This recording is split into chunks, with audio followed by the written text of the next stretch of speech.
transformasi perpustakaan dan arsip untuk mewujudkan ekosistem digital menuju Cilegon baru, modern, dan bermartabat.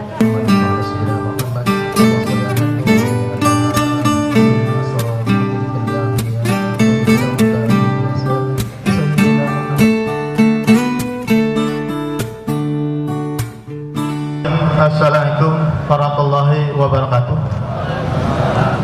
Innal hamdalillah wala haula wala quwwata illa billah, asyhadu an la ilaha illallah wahdahu la syarika lah, wa asyhadu anna Muhammadan abduhu rasulullah la nabiyya ba'dah, amma ba'du. Yang saya muliakan dan saya banggakan Bapak Wali Kota Cilegon yang telah hadir di tengah-tengah kita. Insya Allah beliau sangat peduli kepada DPRD Kota Cilegon sehingga menyempatkan hadir pada pertama kali kegiatannya. Semoga menjadi berkah buat DPRD Kota Cilegon. Yang saya hormati juga Direktur BJB Kota Cilegon yang telah hadir di tengah-tengah kita, karena berkat bantuan beliau juga insya Allah acara ini berjalan lancar, Pak. Yang saya hormati juga Kepala Bapeda. Ini catatan saja, Bu, ini tidak akan tercatat di DPA tapi ada, Bu, insya Allah. Ini tekad kita, ingat kita bahwa DPRD harus menjadi lebih baik ke depan sesuai dengan harapan kita semua. Dan juga yang saya hormati para kepala OPD sekota Cilegon yang mungkin hadir, yang mungkin tidak saya sebutkan satu persatu, tapi kalau saya sebutkan satu persatu nanti bertambah sedikit yang hadir ini kira-kira, ya. Dan khususnya kepala Dinas Koperasi, ini sebetulnya leading sektor dari DPAD ke depan dan perindustrian, dikarenakan nanti dalam ekosistem digital, dalam transformasi perpustakaan berbasis inklusi sosial, ada dua OPD yang harus bergandeng erat dengan DPAD Kota Cilegon, dikarenakan dengan Perpusnas memutuskan bahwa perpustakaan Kota Cilegon akan jadi leading sektor. Transformasi perpustakaan berbasis inklusi sosial itu di Riau kemarin, di Pekanbaru.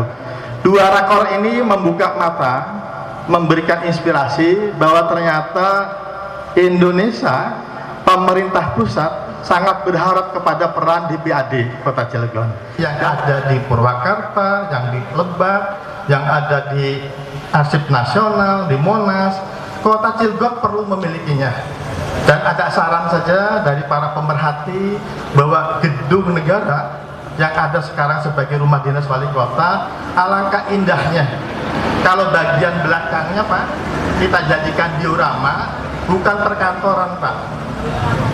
Diorama itu lintasan sejarah dalam bentuk 3 dimensi yang kita jadikan profil rumah dinas wali kota dilengkapi dengan diorama yang insya Allah ini akan jadi objek wisata, objek kunjungan yang ke depan ini juga tidak untuk kemungkinan akan menjadi ikon Kota Cilegon.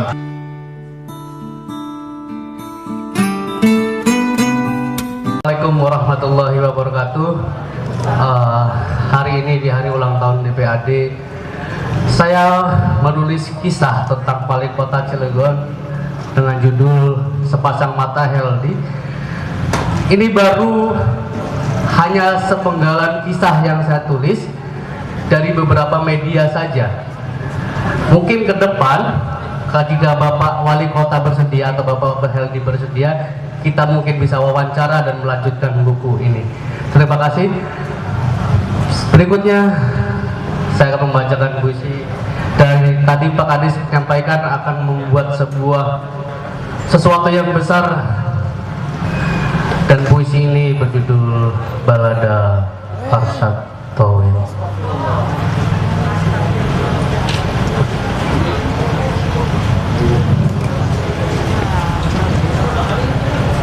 Syekh Arsad Thawil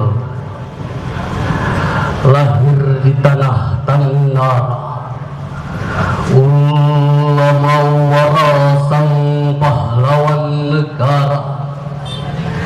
Hidup ia dalam timbangan ayu najla, mengaji ia di pesantren sang ayah.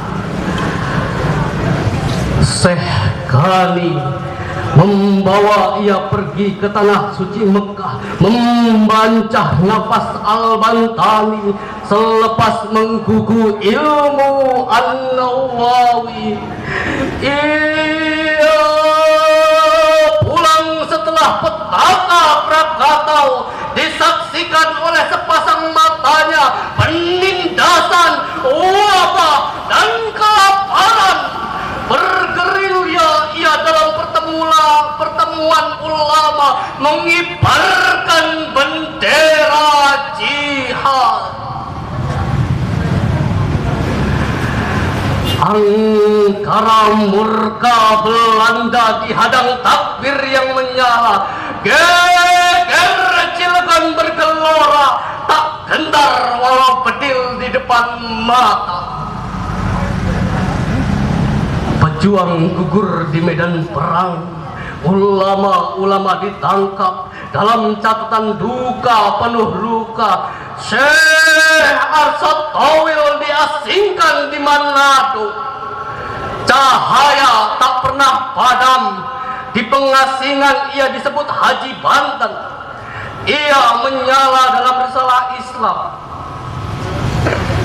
Menikah ia dengan anak pendeta Magdalena runtuh yang berganti nama Tarhima Magdalena.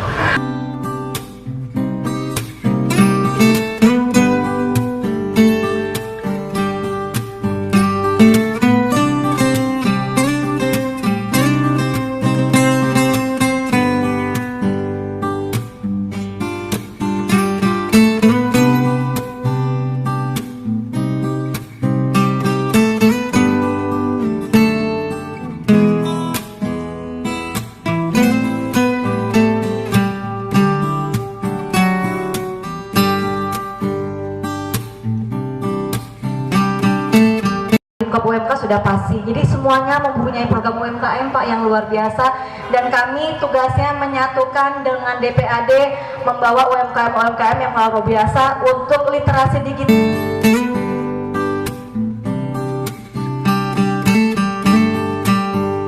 Begini sekarang nih, jangan begini Bu, ini punya Tangsel ternyata. Ya, ini punya Tangsel. Kemudian di sini kalau difoto kealangan ini, kalau begini kan kapital besar, jadi lebih cinta Cilegon, Cilegon cerdas. Ya, alhamdulillahirabbil wal aqibatu lil muttaqin wala udwana illa 'alal zalimin amma ba'du. Yang pertama yang kami hormati, luar biasa hari ini saya sangat bangga, surprise ya, mengapresiasi dalam rangka HUT ya DPAD yang ke-15. Terima kasih Pak Ismatullah ya, dalam hal ini beliau selaku kepala dinasnya. Saya yakin seyakin-yakinnya beliau adalah bagian daripada asli wong kene, wong riki ya, yang notabene bertujuan, karena ini seyogyanya kita harus membuat sejarah, jangan mengikuti sejarah. Mudah-mudahan ke depan DPAD jauh lebih baik lagi, amin. Kehormati Kepala Bapeda dan Kepala Dinas lainnya di sini banyak nih, kalau mau disebutin satu-satu panjang ya, mohon maaf. Sekretaris juga hadir di sini, Pak Camat, staf ahli juga hadir, mobil khusus sponsor kita ini biasanya nih hadir di mana-mana ya, BJB, para lurah, camat, semuanya hadir hari ini. Terima kasih. Mudah-mudahan kita selalu diberkahi Allah Subhanahu wa taala. Yang pertama, tentunya saya mengucapkan selamat milad yang ke-15 tahun, bertepatan dengan di sini juga ada Hari Perpustakaan Nasional 42 dan Hari Arsip Nasional ke-51. Jadi bareng ini, 3-in-1, one stop shopping di sini ya. Berhenti satu tapi ulang tahunnya 3. Tapi kepala dinas bisa katakanlah memberikan yang terbaik kontribusinya kepada masyarakat. Dimulai dari tingkat mana? Dimulai dari tingkat lurah dan camat terlebih dahulu. Ya, bahkan di kota Cilegon saja sejarah sudah membuktikan bahwa wali kota pertama kali di kota Cilegon adalah mantan seorang lurah, almarhum. Ini fakta, ini bukti, ini nyata bahwa mindset ini harus ada bagaimana kita menebarkan sebuah kebaikan. Jadi oleh karena itu Pak Ismat, pertama Sesuai dengan arahan saya beberapa lama yang lalu, beberapa bulan yang lalu lah, saya yang pertama tolong dilibatkan pada saat rapat dengan tim ASEP untuk kita tentukan segera mungkin keputusannya letaknya di mana perpustakaan, karena sudah tidak layak di sini. Ya, ada di mana? Nah, apakah ada di sebelah gedung kejaksaan? Yang penting itu adalah aset milik pemerintah daerah. Karena betul apa yang kita lakukan ini, bahwa dalam rangka literasi cinta Cilegon, Cilegon cerdas, ini menjadi pointer terpenting bagi kami. Tadi Bapak sudah membuat planning yang baik menurut saya. Tolong diaplikasikan planning tersebut dalam bentuk apa? Dalam bentuk pada saat katakanlah kita rapat bersama seluruh OPD itu dipresentasikan, agar supaya mindset nasional bahwa orang Cilegon itu adalah orang-orang yang cerdas, orang-orang yang pintar. Berkali-kali kayak saya katakan bahwa saya konsen di dunia pendidikan. Kalau saya konsen di dunia pendidikan, maka saya harus juga konsen di dalam dunia perpustakaan. Ini ada literasi, ada hubungannya. Tidak mungkin nggak ada. Bagaimana bisa pintar kalau literasinya tidak dipelajari? Maka oleh karena itu saya sangat menyambut baik, ya, ini bisa terrealisasi karena anggaran 10 miliar yang sudah dijanjikan oleh pusat dapat realisasi apabila kita sudah punya tanah atau lahan yang notabene dikhususkan untuk DPAD. Jadi oleh karena itu segera mungkin Pak Ismat ya. Kemudian yang kedua, langkah-langkah yang Bapak lakukan tadi itu benar. Dalam rangka tadi kecintaan kita, memberikan reward kepada lurah, tadi dapat pilih kabinet, mendapatkan beberapa katakanlah kepala dinas yang notabene konsentrasinya kepada perpustakaan atau literasi. Ini menjadi penting, menjadi motivasi bagi dinas-dinas yang lainnya. Kalau perlu itu nanti dibukukan, diberitakan bahwa 4 dinas terbaik dalam hal literasi adalah dinas ini, supaya ini bisa memancing. Karena betul apa yang kata Bapak sampaikan tadi, bahwa kita ini kerjanya kerja tim, bukan katakanlah sendiri-sendiri.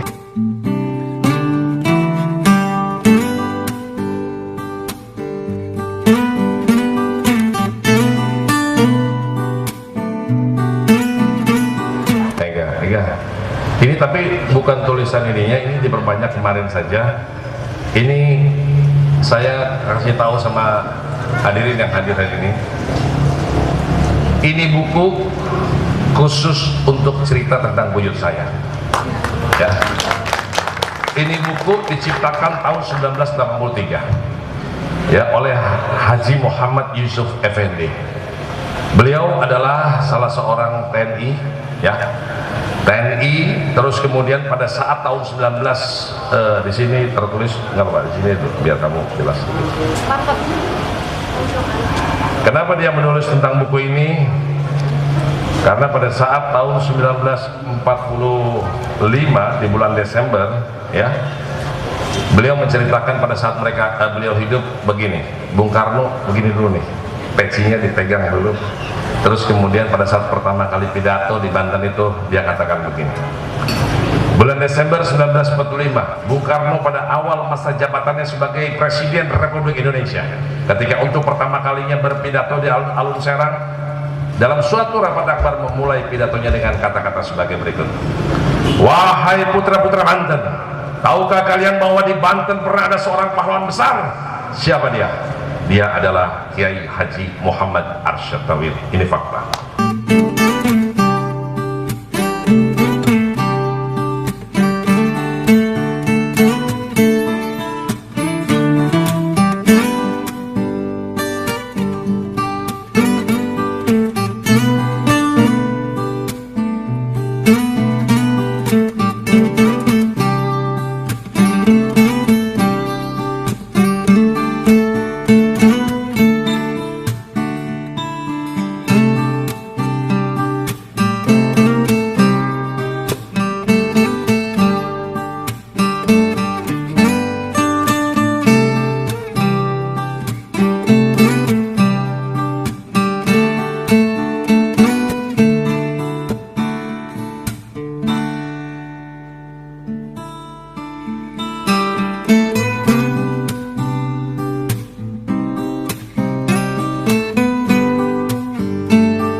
ada di makanan Bibi 15-annya ya.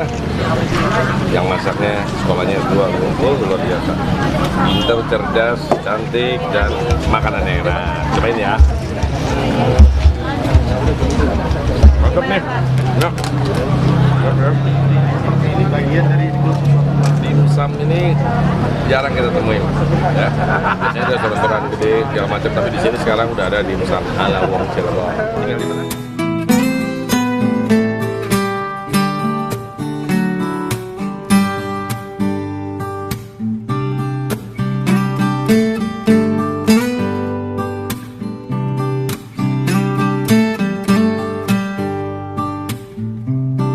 Panas, ini panas kan ya? Iya, ini buat scan.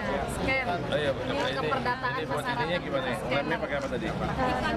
Oh, pakai selotip doang. Wah, harusnya di cek gitu, nggak usah pakai itu. Mungkin nanti akan merusak kan yang ada yang alatnya. nanti ini kita akan ajarkan ke seluruh masyarakat Cilegon, Iya. khususnya terkena bidang Iya. kita baru amanah bersama Mas Sigit, nanti ke Tiwanan ke Praga. Bagus. Kita bicara.